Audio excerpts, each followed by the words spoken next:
Vous écoutez la radio nationale du Mali, les 7h ici à Bamako, la même heure à Kourousalé.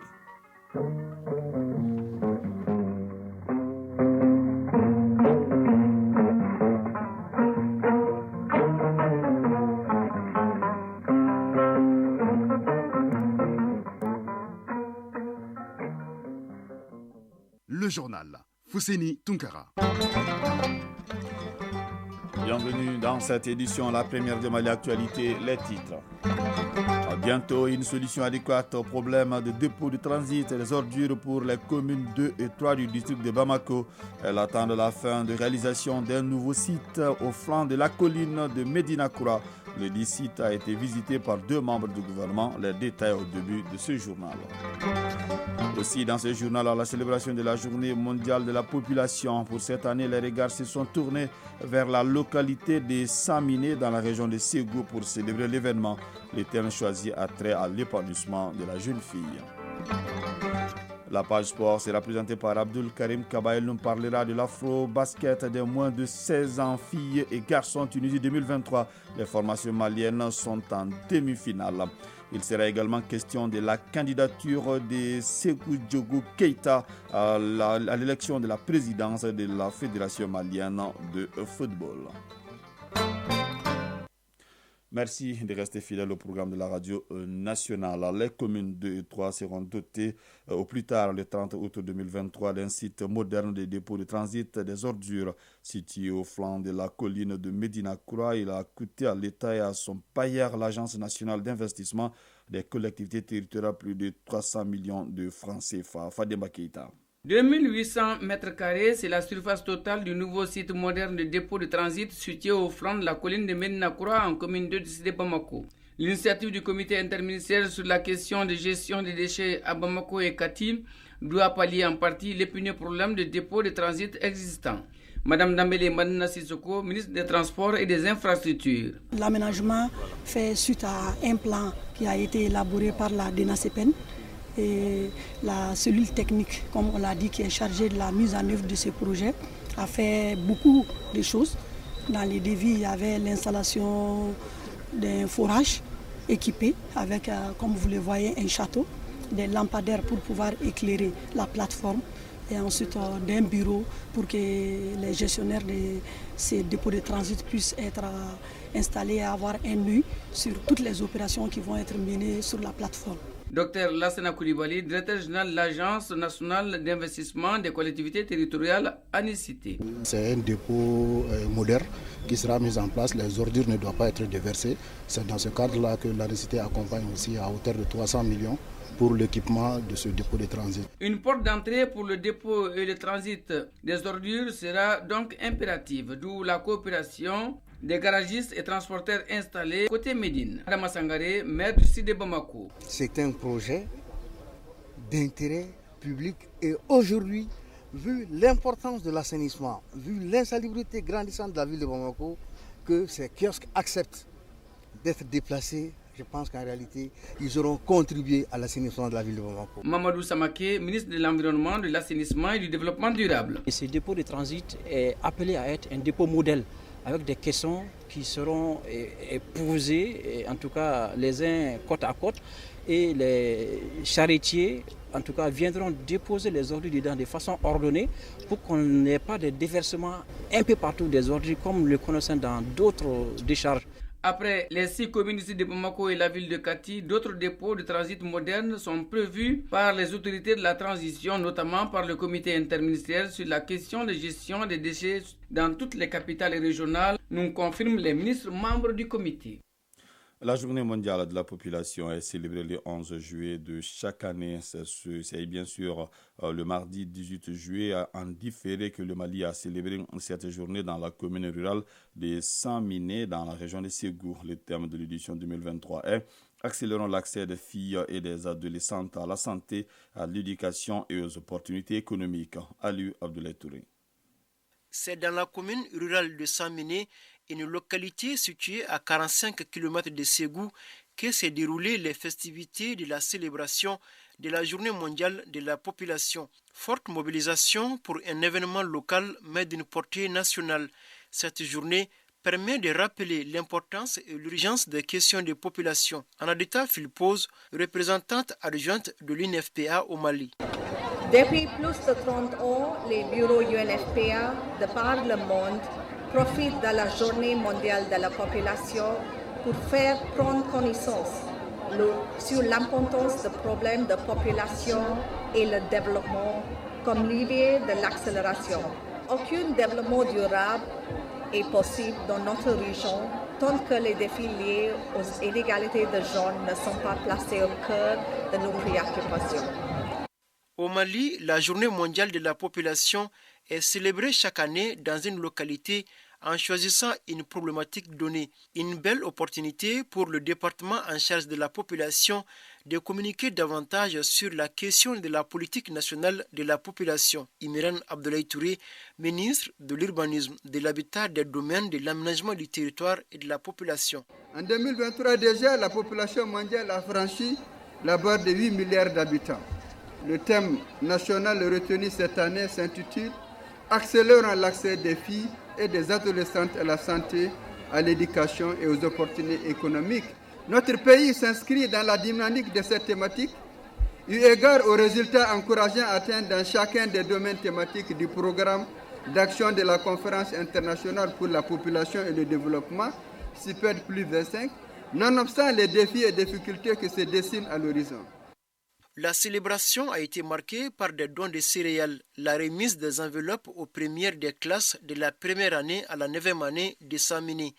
Et le tout a été agrémenté par un sketch sur le thème national qui est cette année « Accélérons l'accès des filles et des adolescentes à la santé, à l'éducation et aux opportunités économiques ». Les travaux de l'atelier de coordination du projet scolarisation des filles PASCOFI ont pris fin ici à Bamako. Pendant 3 jours, les participants ont analysé de façon approfondie les résultats obtenus par les projets à mi-parcours. Ils ont ensuite fait des propositions d'innovation comme le transfert du cash aux bénéficiaires, un projet dont le coût de réalisation s'élève à plus de 6 milliards de francs CFA, financé par Affaires mondiales Canada. Youssouf Diakité. Pendant 3 jours, il s'agissait pour les participants venus des académies de l'intérieur du pays et de Bamako de réfléchir sur comment intégrer des innovations dans le projet PASCOFI après 2 ans de gouvernance. Comme innovation proposée, on peut citer la dotation des CAP en ressources financières et humaines, la pérennisation des acquis du projet, le transfert du cash aux bénéficiaires. Dakaba Diakité, conseiller en éducation au PASCOFI. Nous avons pensé qu'il faut vraiment booster la scolarisation des filles à travers des innovations. Parmi ces innovations initiées au sein de ce projet, ce que nous appelons communément bulletin scolaire. Voir dans quelle mesure les filles vulnérables peuvent avoir accès à l'éducation et de façon pérenne et de façon efficace à travers leur présence régulière au cours, mettre en place un cash transfert. L'étape suivante du projet PASCOFI, c'est la mise en œuvre des innovations identifiées pour plus d'efficacité et de résultats. En tout cas, le gouvernement du Mali salue déjà les résultats obtenus à mi-parcours. Madame Mbaïga Ndeysen, conseiller technique au ministère de l'Éducation nationale. Nous pouvons affirmer, sans risque de nous tromper, que les objectifs visés ont été atteints. Pendant tout le processus, faut-il le rappeler, l'accent est mis sur la formation continue des enseignants. Les membres du comité national de gestion des ravageurs émergents, les acteurs de la filière mangue et les partenaires impliqués dans la gestion des mouches des fruits étaient en conclave ici à Bamako. La rencontre s'inscrit dans le cadre de la lutte contre les mouches des fruits dans les bassins de production de mangue du Mali afin d'améliorer la production et la productivité de la filière mangue. Nohom Sissoko. La mangue constitue la principale culture fruitière au Mali et représente 60% de cette production. Elle apporte plus de 8,5 milliards de francs CFA à l'économie et crée des centaines d'emplois selon des statistiques de 2021. Cependant, la filière est sérieusement menacée par les mouches des fruits, entraînant des pertes énormes sur la production et la qualité des mangues au niveau des marchés nationaux et internationaux. En vue de lutter contre ce fléau afin d'améliorer la production et la productivité, l'OPV, Office de protection des végétaux, avec l'appui du PACAO, Programme d'appui à la compétitivité de l'Afrique de l'Ouest, et du Sirimao, Système régional innovant de contrôle des mouches des fruits en Afrique de l'Ouest, a organisé cet atelier d'information et de partage d'expériences entre les différents acteurs. Suleiman Bassolé, chef de projet PACA au Mali. Mettre en place un plan d'action de plaidoyer pour mobiliser l'ensemble des acteurs de développement au Mali pour que les campagnes qui arrivent puissent bénéficier effectivement de tout l'appui nécessaire pour toujours permettre au Mali d'être compétitif sur le marché international avec l'amélioration des exportations des mangues.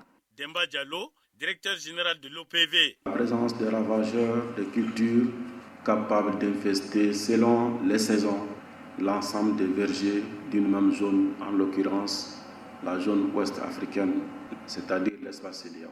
La rencontre a aussi permis aux acteurs de se pencher sur les opportunités de financement au niveau national en vue de la réalisation du plan de travail et du budget 2023 dans le cadre du Sirimao. Mohamed Béjara, représentant du ministre de l'Agriculture. Dans les différents bassins de production de mangue, il est objectivement nécessaire d'asseoir un cadre de concertation entre l'ensemble des acteurs concernés en vue d'identifier des opportunités de financement à mobiliser pour poursuivre les activités de surveillance et de lutte contre les mouches des fruits dans le cadre. Cet atelier doit aussi permettre de renforcer les capacités de productivité des chaînes de valeur de la filière mangue afin d'accroître leur compétitivité sur les marchés nationaux et internationaux. 7h passées de 11 minutes, actualité hors de nos frontières. Le suspense perdure au parti APR sur le candidat qui représentera le pouvoir à l'élection présidentielle sénégalaise prévue en février 2024.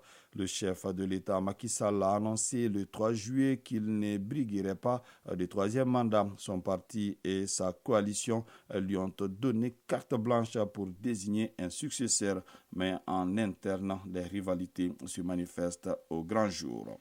Élection en Côte d'Ivoire, des divergences persistent entre le PDCI et les PPACI à Abidjan. La commission électorale indépendante du pays a accédé aux demandes de ces deux principaux partis d'opposition en repoussant l'échéance du dépôt officiel des candidatures pour les élections locales de septembre prochain. Initialement prévue mercredi 19 juillet, elle a été fixée au dimanche 23 juillet. S'il existe bien un accord électoral entre le PDCI et les PPACI, les négociations ont capoté entre les deux formations en ce qui concerne toutes les communes d'Abidjan.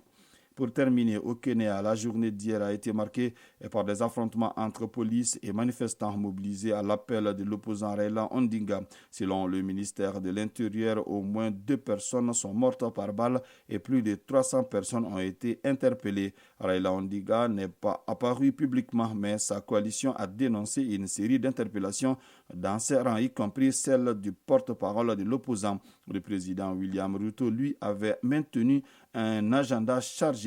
En déplacement à Kirisho, il a accusé son ancien rival à la présidentielle de vouloir s'aimer le chaos. Radio Mali à Ségou et environ 96.8 MHz en FM. Comment régler les litiges par la médiation et l'arbitrage afin de sécuriser et améliorer le climat des affaires au Mali? La question est au centre d'une rencontre de 2 jours initiée par le Centre de conciliation et d'arbitrage au Mali, SECAM. Cette rencontre vise à faciliter les résultats des litiges entre opérateurs économiques et hommes d'affaires en faisant moins recours aux tribunaux. Fousséni Samake. C'est pour éviter que les acteurs économiques se retrouvent fréquemment devant les tribunaux que la Chambre de commerce et d'industrie a mis en place le Centre de conciliation et d'arbitrage du Mali SECAM.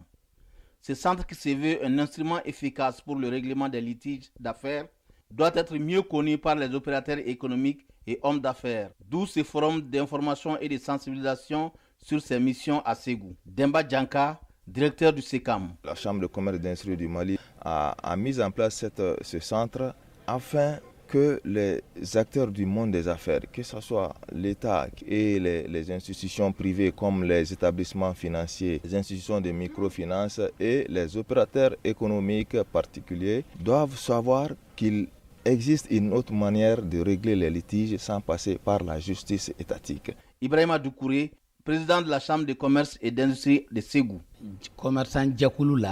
Dans le milieu des commerçants, il y a toujours des litiges. Cette rencontre facilite une prévention des litiges. sans aller devant les tribunaux. Ainsi, les meilleures pratiques d'arbitrage dans le contexte des États membres de l'OHADA seront mieux maîtrisées au Mali. Contrôleur général Alassane Traoré, gouverneur de la région de Ségou. Cet atelier d'information et de sensibilisation a été conçu en tenant compte du souci d'appropriation des missions du SECAM et des avantages de la médiation et de l'arbitrage par les acteurs du monde des affaires en général et les participants que vous êtes en particulier. Cette rencontre aidera les participants à se familiariser avec les modes alternatifs de règlement des litiges en dehors des procédures judiciaires traditionnelles. Ségou Fousseini Samake Isaba pour l'ORTM.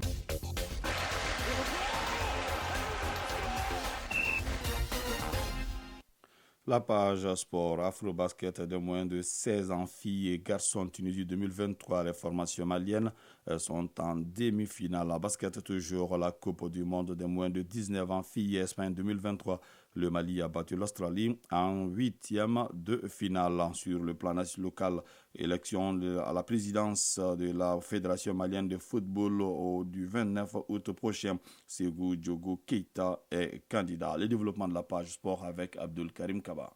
Pour l'élection à la présidence de la Fédération malienne de football le 29 août prochain, Ségou Diogo Keita est candidat. L'annonce a été faite ce mardi au terrain de El Seba. La réorganisation et la mise en place de certaines commissions seront le cheval de bataille du candidat Ségou Diogo Keita pour le développement du football malien. Sa candidature est motivée par certaines situations. Ségou Diogo Keita, candidat à la présidence de la FEMAFOOT.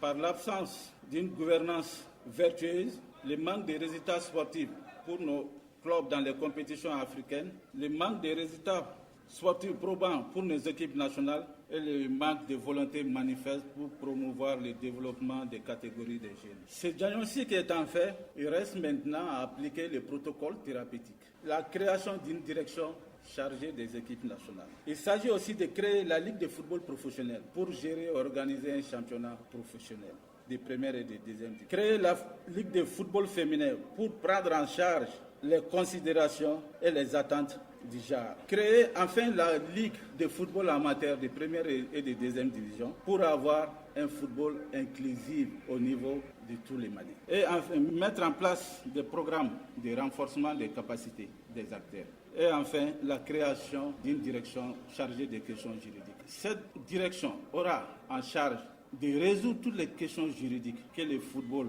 malien, si vous vous souvenez, connaissent déjà à travers les multiples saisines au niveau du TAS. Pour réaliser ces projets, Ségou Diogo Keita entend bonifier son expérience de dirigeant du club et ancien membre de la Fédération malienne de football. Toujours en football, Nouvelle-Zélande-Norvège est l'affiche de la rencontre inaugurale de la Coupe du monde féminine qui démarre aujourd'hui dans le groupe A. Dans le groupe B, l'Australie affrontera l'Irlande. Le continent africain est représenté par 4 pays, l'Afrique du Sud, le Nigeria, le Maroc et la Zambie. Le premier match d'une nation africaine, c'est ça le Nigeria, 9 fois champion d'Afrique, qui jouera contre le Canada demain vendredi. La Zambie sera face au Japon samedi dans le groupe C avant de se frotter à l'Espagne et au Costa Rica.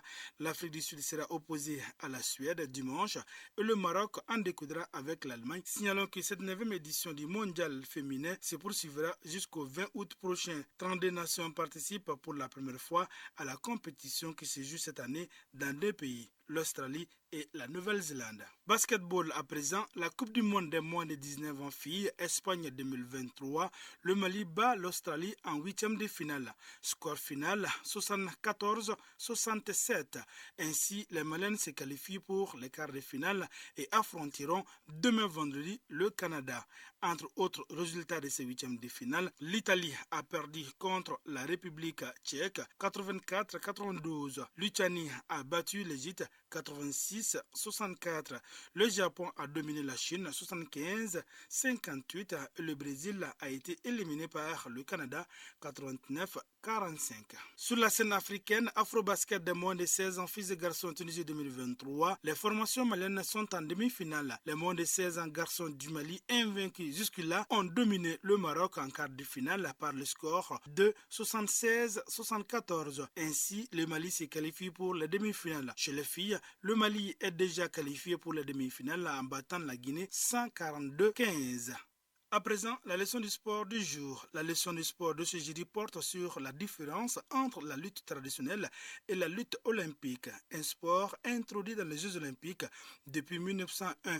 Isaac Tienou nous donne les précisions dans cette leçon du sport du jour. La lutte est un sport dans lequel deux individus se défient avec la volonté de jeter ou de maintenir les épaules de leur adversaire au sol ou encore de le battre tout simplement en termes de points au cours du combat. Il existe des variantes de lutte qui tirent toutes leurs origines dans les luttes traditionnelles. Demba Dassogo, président des arbitres de lutte au Mali. Toutes les luttes, les formes de lutte viennent de la lutte traditionnelle. Dans n'importe quel pays, que ce soit en Afrique, en Europe, en Asie, en Amérique, ce sont des luttes traditionnelles que les différents styles de lutte ont été tirés de ces luttes traditionnelles. La différence entre ces luttes réside dans les prises en général. La lutte gréco surtout commence par la ceinture et aller en haut. Donc il n'y a pas de croc en jambe, il n'y a pas de ramassage de jambes, il n'y a pas de crochet, tout ça. Ça ne se pratique pas au niveau de la lutte gréco-roumaine. Et la lutte libre, par contre, on peut appliquer le ramassage de jambes, on peut faire le croc en jambe en lutte libre. Vous voyez bien déjà, en lutte libre, ça c'est possible. Mais en lutte gréco, ce n'est pas possible. Une fois qu'en lutte africaine, vous tombez sur les fesses, le dos, à plat ventre, sur le côté, sur la tête, 3 appuis, qu'on appelle 2 genoux, une main, ou 2 mains, un genou. Donc le combat est terminé. Les différentes formes de lutte ont tendance à être perçues comme identiques au niveau des techniques de projection ou de terrassement. Demba Dassogo. En lutte gréco, quand vous faites une grande amplitude en haut et le faire descendre, donc une fois qu'il est à terre, maintenant vous cherchez à maîtriser l'adversaire au tapis. Pour qu'il est tombé, ou vous devez avoir des points. Et en lutte libre aussi, c'est la même chose. Dès que vous faites tomber l'adversaire, la lutte continue au sol. Si vous ne parvenez pas à le mobiliser, donc obtenir des points, de 2 points, 3 points, 4 points, jusqu'à 5 points. Vous voyez bien. Quand vous regardez toutes ces formes de lutte, ils ont une similitude entre eux pour la prise, sauf en lutte gréco. Même en lutte africaine, on peut faire des grandes amplitudes. On peut ramasser l'adversaire et puis le faire propulser en l'air et puis le projeter jusqu'au sol. La lutte libre a été admise aux Jeux olympiques lors de la session du comité olympique international tenue à Paris en 1901. 7h passé de 22 minutes, c'est donc la fin de cette édition qui vous a été présentée par Fousseni Tunkara. Mamadou Bedialo a assuré la connexion technique. La mise en ligne a été assurée par Cheikh Omar Traoré. Une réalisation bien sûr de Ousmane Daou. Restez connectés tout à l'heure. La page météo avec Mamadou Keita et les avis et communiqués avec Moussa Koulibaly. Prenez bien soin de vous, que le bon Dieu nous assiste.